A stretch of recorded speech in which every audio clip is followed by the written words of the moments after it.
Okay. Yeah, this is our sixth video, and this episode is going to focus uh, on buckling of structures. So let us initially try to understand what is buckling. So, as you know that any structure, when subjected to any kind of loading, is subjected to some deformation. There is a deformation, and because of that there are some stresses that acts on some critical locations of that structure. So here we are going to consider a shell. A shell is nothing but a member which is considered to have a very small thickness, especially plates. So these structures are basically plates that are this one bolted together, or it could be welded together, fabricated systems. And these are either used as an enclosure to contain something. So, some examples could be a pressure vessel. Pressure vessel is again a enclosure that is going to contain some pressure inside that. And from the pressure vessel, the pressure can be distributed into different systems. A chemical reactor is again a structure uh, that has got a specific volume, and that might contain two or more different uh, containers inside with two or three different types of liquids stored. So these liquids can be corrosive, non-corrosive. It could be liquids with high vapor pressure, etc. So here let's formalize it that these structures, when subjected to some loadings, apart from the normal loadings, there could be a situation where there are a lot of compressive loads acting on the structure. So when these structures are subjected to very high compressive loads, okay, there can be a sudden deformation, and this sudden deformation can, uh, you know, can cause failures, even if the material itself hasn't reached its yield strength. So any material has got a yield strength. So at that particular point is when the the material ruptures. So it can be steel, it can be aluminum, any material, any metal or a non-metal can have an yield. So when we generalize it, we say that shell buckling is a structural instability phenomenon where a thin curved structure, generally a shell, which is kept under compressive stress, suddenly deforms. And that results in a non-uniform wavy shape rather than a uniform compression. So on a on certain type of loading, when the loadings are very gradual, when gradual loading is applied on a structure or a shell, there will be an even distribution of load, and because of that even distribution of load, we will find even uh, deformation. But here, what happens is when there is a sudden compressive load that acts on the structure, okay, the patterns, the deformation patterns are generally wavy in nature. Okay, that can deform. That can cause ununiform compression. Okay, now let us get into more details of it. There are two different, cases, thin and curved. So shell buckling is primarily associated with thin curved structures like cylindrical shells, spherical shells, and even plates that can act as shells. So these are general, structures that we find in the oil and gas segments. Okay, where corrosive or non-corrosive fluids are stored.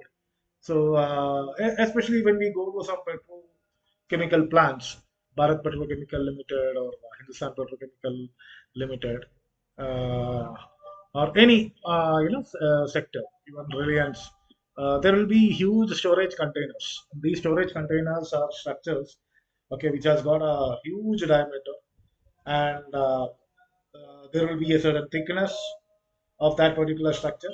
So within that thickness is what the fluid is kept in what you call storage. And compressive stress. The primary cause of a shell buckling is compressive stress, and which can cause various sources, which can arise from various sources like axial loads, pressures, and even self loading also, self weight. Okay, so the deviation from the ideal shape. So the ideal shape is nothing but the normal deformation. Everywhere you'll find that the shell thickness is evenly deformed. So because of the load application, it could be self-load, it could be gravity loading, or it could be because of the fluid contained in that, there will be some hoop stress, and because of the hoop stress, there will be some deformation. Okay, and there can be even axial loading also, axial loading. So there could be a huge, uh, reactor, a pipe to the nozzle connection. So where there could be some kind of impact loadings acting, and because of those impact loadings, there will be a compressive load exhibited on the walls of the cylinder on the structure, and then there can be a sudden deformation. So these sudden deformations, okay, because of these kind of loadings, like what I told you, the axial loadings, the pressure loadings, the gravity loadings, the fluid loadings, the hoop stress, etc., is called buckling. And there are instabilities, and these instabilities, buckling is an instability phenomenon, which means that there can be some critical load, any small perturbation that can trigger the sudden deformation. Any small perturbation is sufficient. Say, there is some jerk on the piping. So there is a nozzle on the top of the structure, and from that nozzle is connected to two or three different pipes. And now, if there is some airlock or some jerk experienced in these piping, system, what will happen is there will be sudden, loading, and these loadings can vary with respect to time also. Okay, and this is called as dynamic loadings. So, such very small or minimal, period of loading that can occur on the structure will cause an instability, and this instability, the result of that instability is what it is called as buckling. Buckling is an instability, and now there are modes of buckling. So, modes of buckling is nothing but it can attain different shapes, getting it. So attaining different shapes is nothing but uh, as I told you, there can be a load which will be axial. The initial loading will be axial, and when it is axial there will be certain set of shapes, the deformation shapes. And when there is a pressure load which is coming experienced on the structure, then there will be a different set of shape in the deformation pattern. Okay, so these is called modes of buckling. So cylindrical shells, for example, can buckle in various modes, and including axisymmetric, diamond, and mixed modes. So each with the different load carrying capacities and deformation patterns. And now, what are the consequences? The consequences will be buckling can lead to a loss of stiffness. Stiffness will be completely lost, and loss of stiffness, load carrying capacity, and in some cases it will be a catastrophic failure. Say, for example, uh, there could be a storage tank, okay, which is like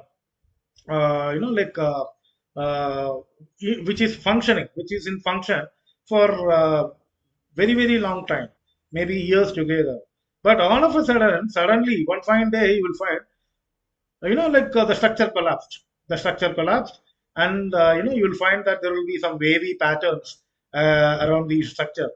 And then you will find the experts, quality control experts, and people, safety people, and many other structural engineers who come to the nearby spot, and then they start taking some visual examinations, and they try to find out like what exactly is the cause for a sudden failure, because all these years it was in the working mode, and suddenly one fine day, what is the reason that there is a collapse? Okay, so for that, these people they come with various equipments, and they check, and they find initially, there will be a visual inspection or examination where they find that there are some wavy patterns around the structure. So from that, it is evident that structure has failed because of buckling. Okay, now real world examples. Shell bucklings can be seen in various structures. It can be even seen in the aircraft of fuselage. It can be found in the storage tanks, and even it can be found in your cans. You get this the Pepsi cans, Spirit, not Spirit, Sprite cans, etc. So now these cans, when it is full, you won't see any abnormal shape or deformation. Once the fluid inside that is consumed by the person, okay, and suddenly, like you try to apply some force onto the, some vertical force on the top. What happens is it will shrink. Okay, it will try to cripple, not cripple, it will try to twist. So during that twisting, you will find that there is some wavy pattern which is formed, around the can, the Coca-Cola can or the Sprite can, etc. Okay, so these are all some real-time, real-world examples. Now, what are the factors that is going to influence buckling? That is a very important thing. See, many people they fail in understanding this particular terminology called buckling. Okay, they think it is, it's, it is also some kind of deformation. That's it. But they don't really understand like what is the reason behind the buckling. So, what kind of structures can buckle? What kind of structures can deform?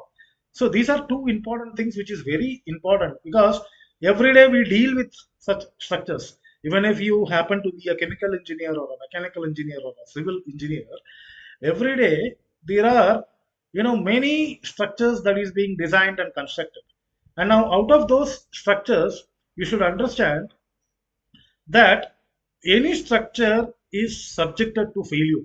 Someday it is supposed to be failing.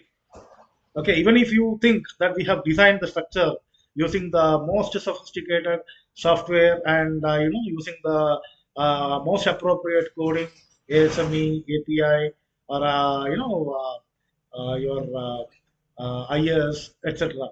Okay, whatever the code it might be, whatever the system you follow, whatever the software you use.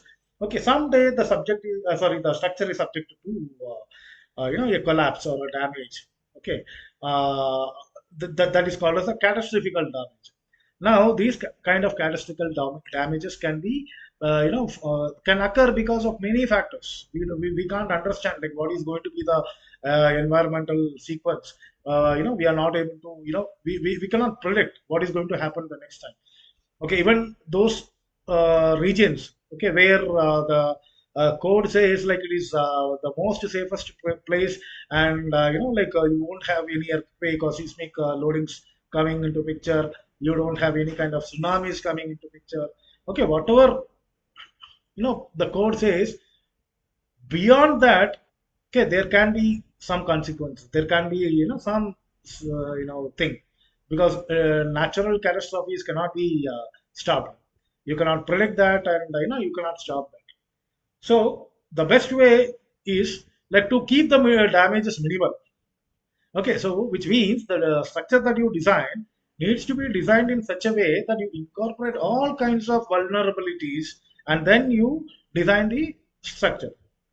Okay, so now as I told you, the buckling can occur in the aircraft fuselage also, because it is also a pressure vessel, and this pressure vessel is going in a very high altitude, and at higher altitudes, what is going to happen to the pressure?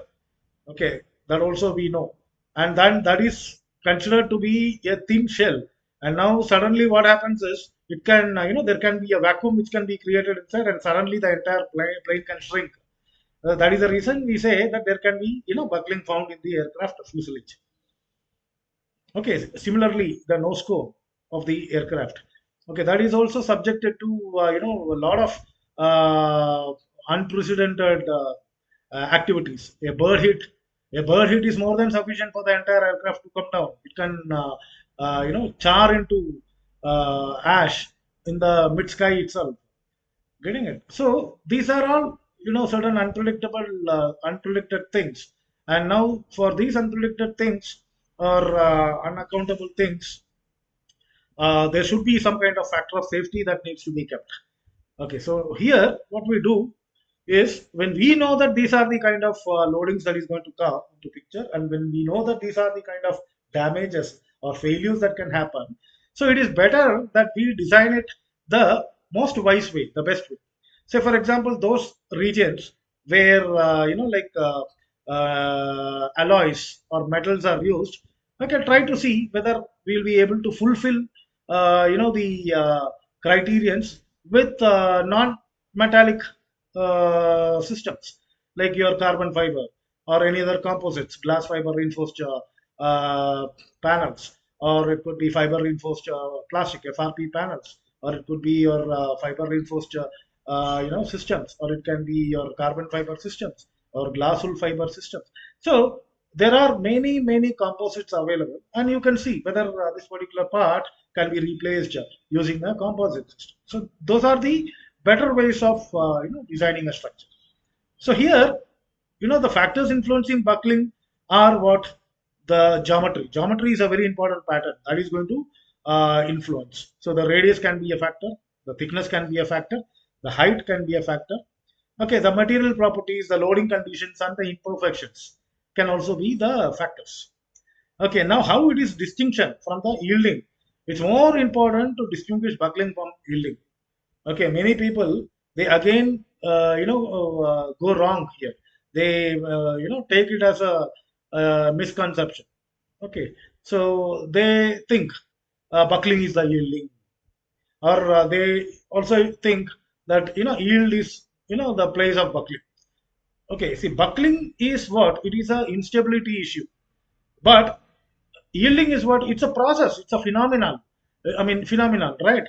Yielding is a place or a point where the material deforms, and the deformation is for very large what do you call period, which means after some point that deformation cannot be reversible, it cannot be brought back.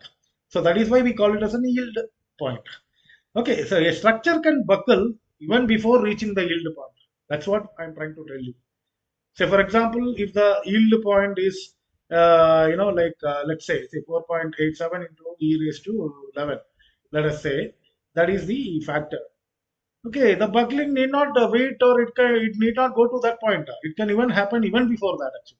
Or it can happen even 50% before yield. It can happen even 25% before yield, because these are all factors based on what? Loading condition, material properties, and the geometrical patterns, like your radius, the thickness, the height. Okay, and it can also be because of the material imperfections. As I told you, any material can have an imperfection, and our duty or our intention is, the duty of the quality control people is to ensure that the minimal imperfections are there. Okay, the imperfection should not go beyond certain factors. So these are all the factors that is going to influence. Now let us say, as I told you, like, there can be buckling that can happen in the aircraft, and we also saw like what are the cases how the buckling can happen. I also told you about a buckling that can happen in the oil fields, the storage tanks. Okay. Now, there can be buckling that can even happen to a battle tank. So, battle tank, I told you it's a armor device, structure. An armor structure, a structure which is designed with a heavy factor of safety, and then a lot of parameters into consideration. Okay, this particular structure is subjected to impact loading. This structure is subjected to blast loading. This structure is subjected to abnormal loadings. Okay, because the battle tank will be moving on different terrains. It can go on a desert sand, it can go on a rocky terrain, it can go on concrete terrain, it can go on loose marshy terrains. Okay, so now since it is subjected, this particular structure is subjected to various tough terrains. Okay, there can be a high amount of stress concentrations that can come on the structure. Say, certain areas, the battle tank, you would have seen, it moves the wheels. Okay, but on certain areas, it is forced to go on some track. And now there will be a track, and this track will be connected to, with the pinions, and you will have some sprockets connected to the wheel structure. And now this entire system, okay, is run on a link or a chain, and using this particular chain, the structure is able to go or cross or move on different terrains.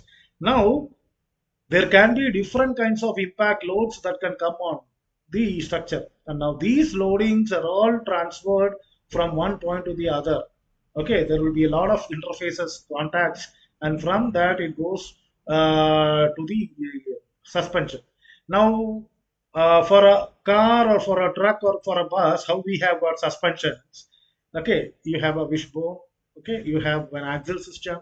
Then you have buffer systems. Okay, air balloons, etc. So many kinds of suspensions you have. So similarly, in the battle tank also we have got suspensions, and that we call as hydrogas suspensions. And now hydrogas suspension is again similar to your actuators.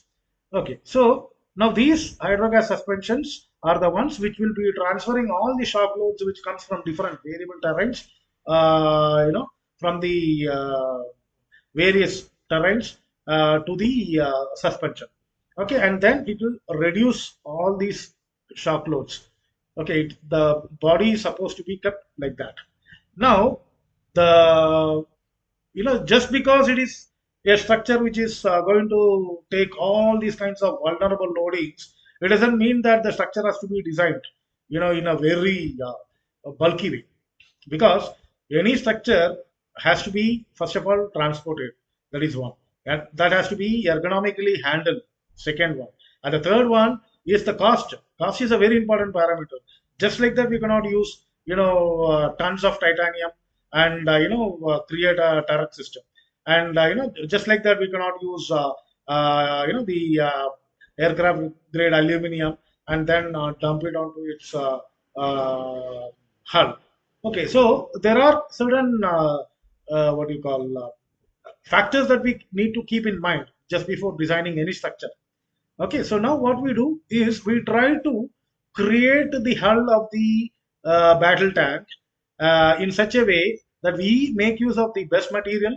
Okay, and we also consider that the thickness of the structure has to be optimized. Okay, and we also try to design it in such a way that we make use of web structures, ribbed structures, okay, etc. Now, the only reason because weight optimization. Fine. And now we also know that the battle tank is a system which is supposed to uh, project, fire projectiles. One. So there will be projectiles which will be mounted in the battle tank, and that will be fired. Fine. Now nowadays we have battle tanks, that are completely AI enabled. Fine. So what happens is there are the time between firing one shell to the other shell is again optimized. Okay, so for that, the designer needs to keep in mind about the hull. It should not become that after firing two or three shells, the turret breaks off, or the hull is torn into pieces. It should not become like that. So for that, what we do is we design the initial hull, and then we try to check for the bare minimum thickness that can be used. Okay, and at the same time, we also go for highly sophisticated materials, or okay, we like weapon graded materials or warfare graded materials. And now these materials are those materials that will have all kinds of smart properties. So nylon is again a material that has got very good competency, and similarly carbon fiber. And apart from nylon, carbon fiber, there are many other materials. We also have titanium, aluminum, and vanadium, crossed together, and then we have a specific alloy. So usually Ti3, L6, V4, these kind of alloys are used for aircraft applications. And nowadays we have many structures that have got carbon fiber systems, and then graphite based systems. Okay, so uh, I want to just give you a small understanding about how the instability takes place in the buckling factor comes in battle tanks. Battle tanks hull refers to the structural instability part, and it can occur when the tank's armor plate deformation under compressive. Here also it is the same compressive loading part, and that leads to a catastrophic failure. Okay, this deformation can be caused by variety of factors: high impact loads from the enemy firing, okay, internal stresses from the tank's own firing mechanisms, okay, and then uh, the extreme stresses that can occur. As I told you, extreme stresses that can occur on the battle tank because of moving on, maneuvering on various terrains, multi terrains. So now there can be impact damages, direct hits from the projectiles or explosions that is created because of some firing, etc. And then there can be internal stresses that is developed. Okay, because you have a gun arrangement, and from the gun there is a projectile or a shell fire, and there is a recoil, and because of that recoil, there is going to be enormous amount of stress concentration that is going to come on the hull structure. Okay, so that is again a factor. Okay, and now material, properties. As I told you, the material properties, it should be a material that should, have a large yielding point, at the same time very high coefficient of thermal expansion. Okay, the reason because when there is a recoil, okay, there is a very high temperature, and now because of that very high temperature, okay, the material behavior can also change. Okay, so now we need to consider a lot of parameters when designing these kind of structures. And now what can happen is over time, okay, using it for more amount of time, there can be even corrosion based damages. Okay, and then the structure can become weaker because of these corrosions also. And again, that is more vulnerable to buckling. Fine. So these are all the the reasons why there are different kinds of damages or deformations that can occur on the structures. So buckling is a very very important parameter that can come. So I had a opportunity working on one of the most prestigious battle tank project. So two projects I have worked with, Abai and T-72 Arjuna tank. So now these were indigenous tanks which were developed by our DRDO, Defense Research and Development Organization. They have a division called Combat Vehicle Research and Development Establishment, CVRD. And now CVRD, there is a factory in Chennai, Tamil Nadu, that is in Avadi, where we had worked on the T-72 Arjuna battle tank, because the initial prototypes, the initial models had a very what do you call high failure rate of the turret system, the turret as well as the hull damages. So now they wanted to understand like what exactly could be the reason for the turret damage or the hull damage. So we worked on that specific project. We worked on various materials. We also worked on defense materials. We worked on specific the geometrical patterns. Okay, and after doing a lot of research on that particular project, we came to a conclusion. Stiffness is a very, very important parameter on any structure that is, that is damaged because of buckling. So the moment any structure is damaged because of buckling, we can have it in mind that it is only because of the stiffness parameter. So we decided that the this particular design that we are going to follow from T-72 to Arjuna, sorry, from Arjuna to Abhay. Okay, we considered, we had all these parameters in mind, and we improved the design factors. And based on those design, Abhay happened to be one of the most stealth as well as the highly optimized and the best, one of the most powerful battle tanks in the history. Okay, so now why I shared you this information was to give you a glimpse on like what should be the kind of thought on every product designer, because product designer is not somebody who only keeps aesthetics in mind. Because today I've seen that everybody is more focused on styling, appearance, aesthetics, etc. See, that is more important. That is more important when it comes to the commercial point of view. That is to attract the customers. That is to position it into the market. But even before that, form and function is something which is very important. Until a product has got a form and the function which is intact, okay, then there is no value for that product in the market. Only if it has got that form, function, purpose, everything is done. Okay, after that comes the aesthetics, okay, and the ergonomics into that. And considering that two factors into this completes your product. That's a complete product, life cycle. Okay, so now this particular episode we saw what is buckling and how it is different, from other kinds of failures. Okay, and that is how it is different from yielding. Okay, so now I also mentioned about a factor called crippling. Now these cripplings can occur in large structures. Okay, say for example, long columns. Long columns can cripple. The piles can also.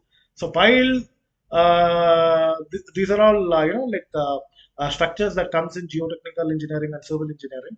Okay, and now these structures are very long when compared to its width. Say L by R ratio is greater than 12. We call it as long columns. And now it becomes so slender that the moment any axial load becomes or tries to become a bending, if there is some kind of eccentricity in the loading pattern, that's it. The structure can cripple. So that's called as crippling failure. Okay, and I'll give you a glimpse of those kind of structures in the next video. So I would request you to subscribe this particular channel, and at the same time share it with your friends or your colleagues. Okay, and I'm trying to make it as simple as possible. Again, I want to mention this, the reason because there are a number of books for your structural engineering, a number of books for your designing, your what do you call engineering and technology. You have a number of books for finite element simulations. You have a number of books in the market for your structural engineering, etc. Okay, but the moment you are supposed to design a structure, that is when the realistic part comes into picture. Okay, that is when you start thinking about so many books, and you will feel like there could be a mentor or somebody who can probably help you at that particular point, by giving you some tips and tricks. Okay, so that you will be able to proceed to your next step. Okay, so even I had that, when I used to be working. Okay, and unfortunately, those days we never had people to support us. We had to be a student, we had to be a mentor, we had to be a teacher for ourselves. Okay, and we, in fact, had to work, repeatedly on various concepts. We, till we arrive at the right results. At least, you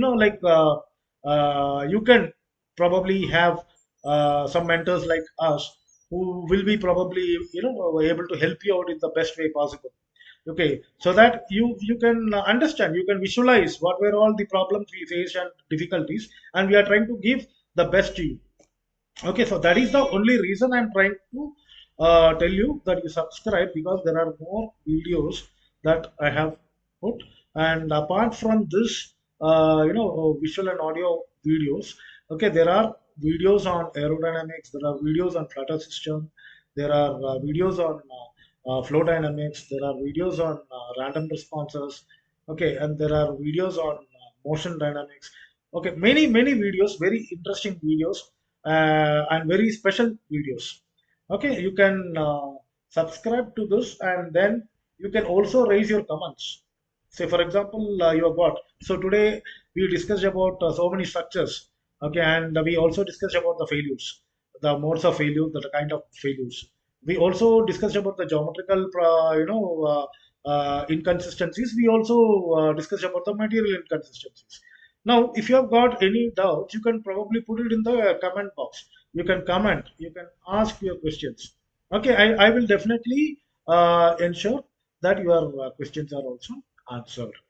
Okay, so feel free to get in touch. Okay, I will also give you some contact uh, addresses, okay, or phone numbers or contacts, so that you can directly you can WhatsApp or you can send your queries. Okay, so feel free to subscribe as well as comment, so that we can make it interactive the next time. Okay, thank you.